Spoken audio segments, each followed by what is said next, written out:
Hello my friends, and welcome to MB Shoe Doc, where we take the ordinary and make it extraordinary. We will be covering the art of patina and shine, and learn to breathe new life into old shoes. So grab your dyes and polishes, and get ready to get your hands dirty, and let's dive right into today's project.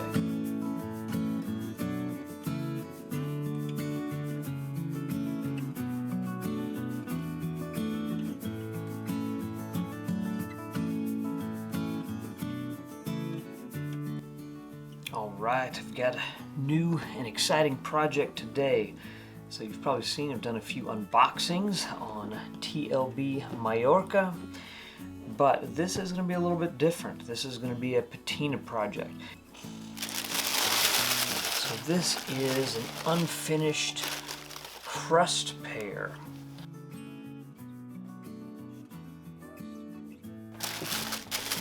It is a split toe derby that we'll be doing a custom patina on.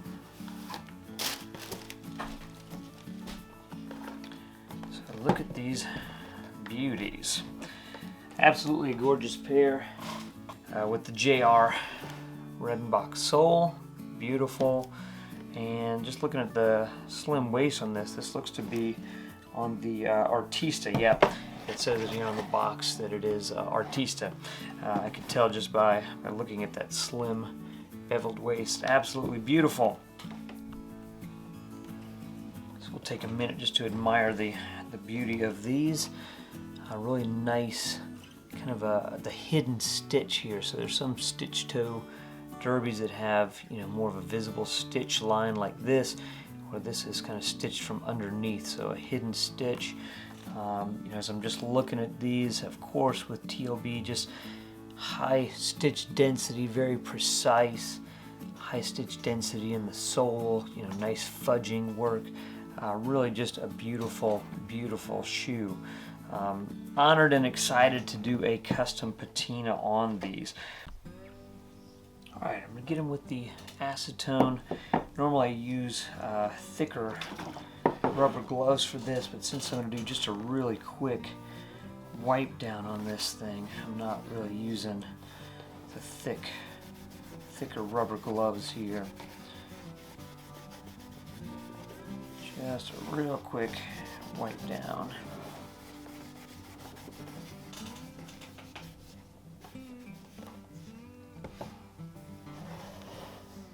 It's going to be time to add some color to these. Luckily, TLB was kind enough to send a few little scraps of crust leather, so I was able to kind of play around mixing some dyes to come up with a custom color here. So this is a diluted Fiebing's light brown and mid brown.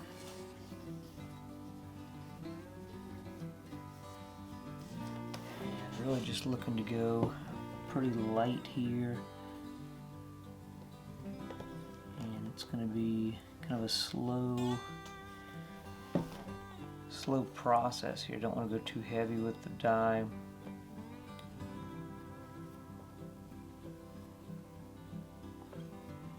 Starting at the base where it'll be darkest and kind of working my way up.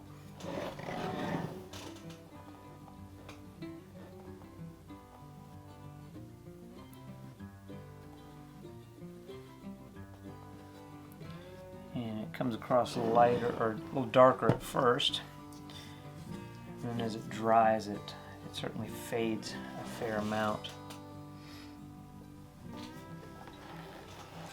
So now I'm just going back over, disrupting that linear kind of striation pattern. I'm just kind of dabbing here, I don't really want to have those linear streaks. I'm just going back over, just kind of lightly dabbing with the dye, just removing a little bit of that pattern. Alright, so here we are with the base coat on both. Next, I'm using Fiebing's light brown. Now the light brown is actually a fair amount darker than the diluted mid brown that I was using before. So for this, I really want a very dry brush. Again, just wanting to start at the lower part of the shoe, and on this one I won't be doing the linear streaks. I'm going to be kind of just dabbing this on.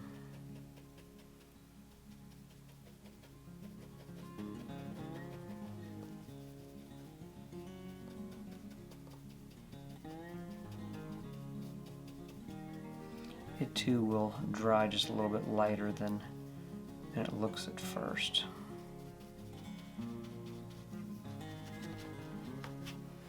So a very, very dry brush now. Just adding a little bit more kind of burnishing and fade to this. Really pretty happy with the way this is turning out here. So again, pretty happy with where we're at with these as far as just the overall style and shading. I want to adjust the tone just a little bit. I want to darken it up maybe a tiny bit more at the very base here. But the overall tone, I really want it to be a little bit more red. It's not quite the target tone. And so I've mixed together kind of a custom mahogany here, and again diluted it quite a bit, and I do want this brush to be pretty dry here, and so we're just going to try to adjust the tone a little bit with this, see if it'll darken up a bit and add a little bit more of a reddish hue to the color.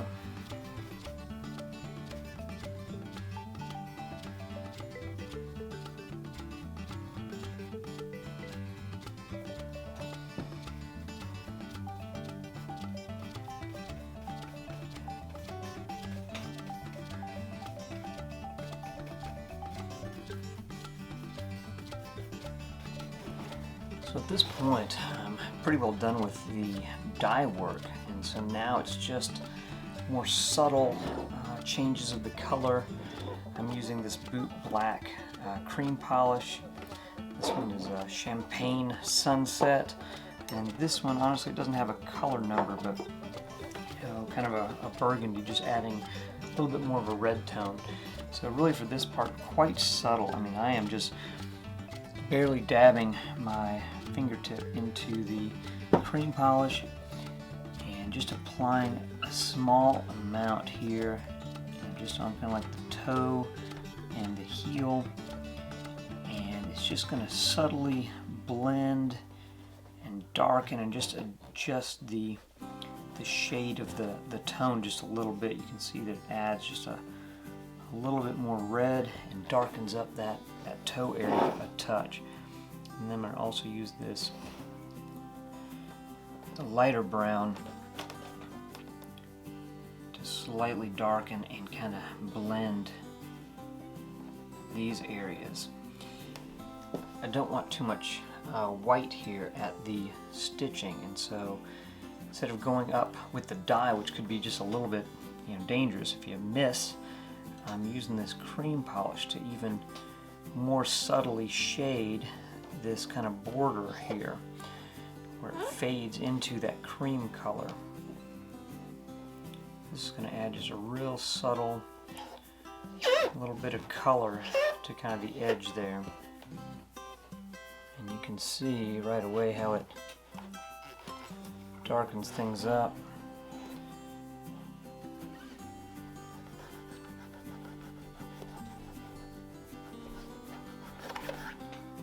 And then going back over it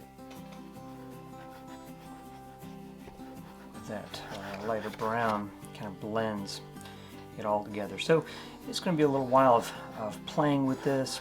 Not only is this going to kind of nourish the leather some, but it's going to add some shine as well. So I'll get both of these done with the cream polish, and then I'll use some Bick 4 over the entire thing, and we'll shine it up.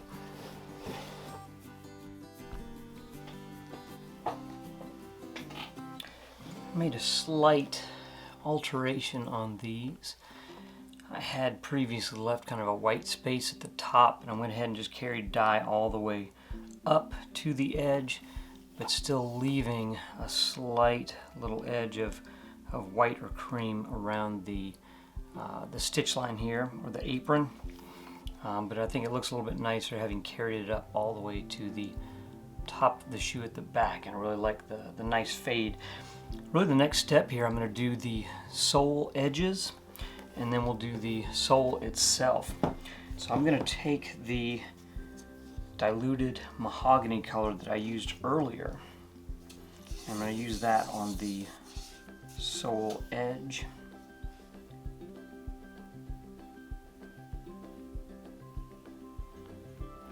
So if I do a few coats, we'll go all the way around it. See how this color looks, and we can adjust from there. I may find that it's a little bit too diluted, that's a possibility, and I can always darken it up if I need to. It's just much harder to lighten it up, so I always like to start with some thin light coats with anything that you do.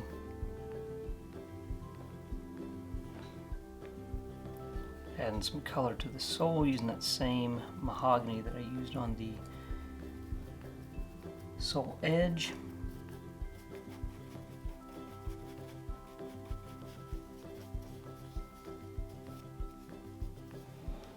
I'll kind of start on the outside edges and kind of work my way in, doing a little bit of a fade.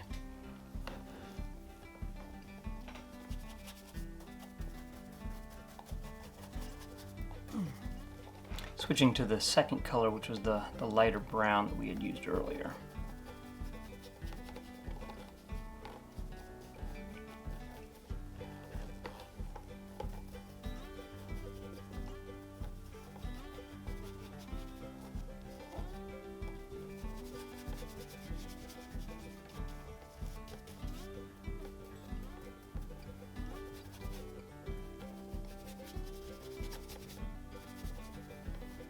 Okay, so I've added some color to the sole edge as well as the soles themselves.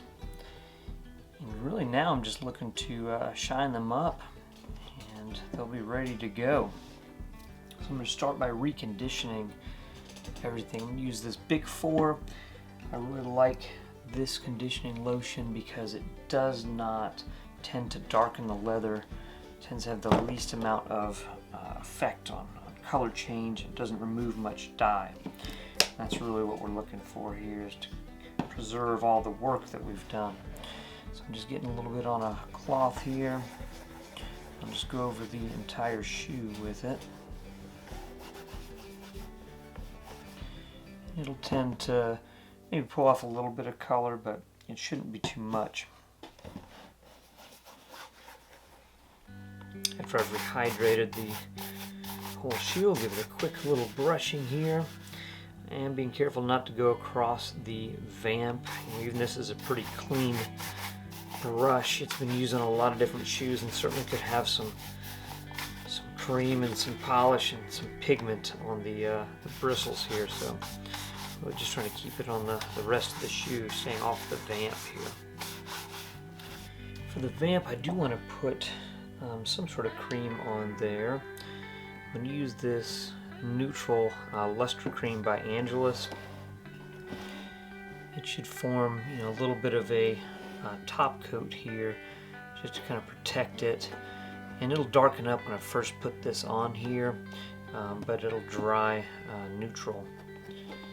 I don't want to leave it completely raw, unfinished crust leather here, just as it'll pick up oils and any kind of dirt, things like that, and really kind of ruin the look. So I'm going to do a couple of rounds of this neutral cream polish on here, and then we'll look at using some neutral wax on it as well.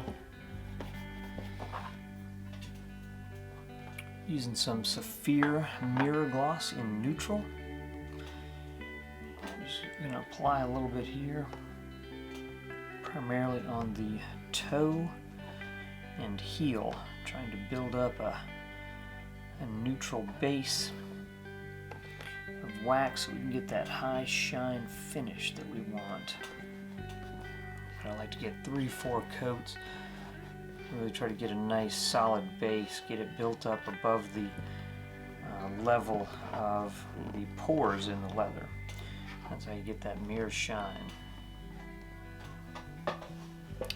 Got a nice base build up. Now we're going to introduce a cloth. So what I use is just cut up t-shirts, old white t-shirts. They work great. Just get it damp. Not soaking wet, just a little bit damp. Get just a little bit of wax on here to get a single drop of water, and then just buff here.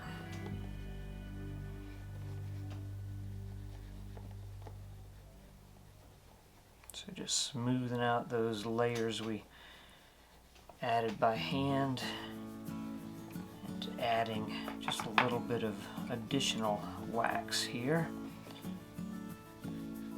It'll start to shine up real good.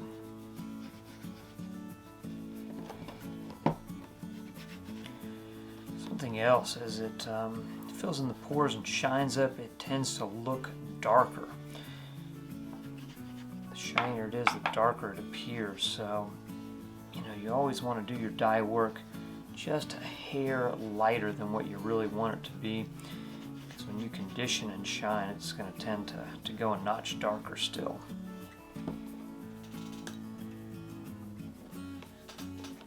I do go over the entire shoe just very, very lightly with the wax. Not looking to do a mirror shine, but just kind of coating and protecting the entire shoe. Just go the heaviest on the toe and heel. And here we are, the finished product. What a fun project. I really enjoyed this one. Just a very cool and unique shoe. Amazingly well crafted. I love TLB shoes. Yeah, just a cool, very cool patina. For the sole edge, I use the same neutral wax that I use on the rest of the shoe to shine that up. Same thing to shine up the sole. I just use neutral wax on it. And yeah, there you have it. Hope you guys enjoyed this project as much as I did. Again, a lot of hours of labor on this one, but it sure was fun, and I love the outcome. I think this is going to be an amazingly cool summer shoe. So, hope you enjoyed it. See you on the next one.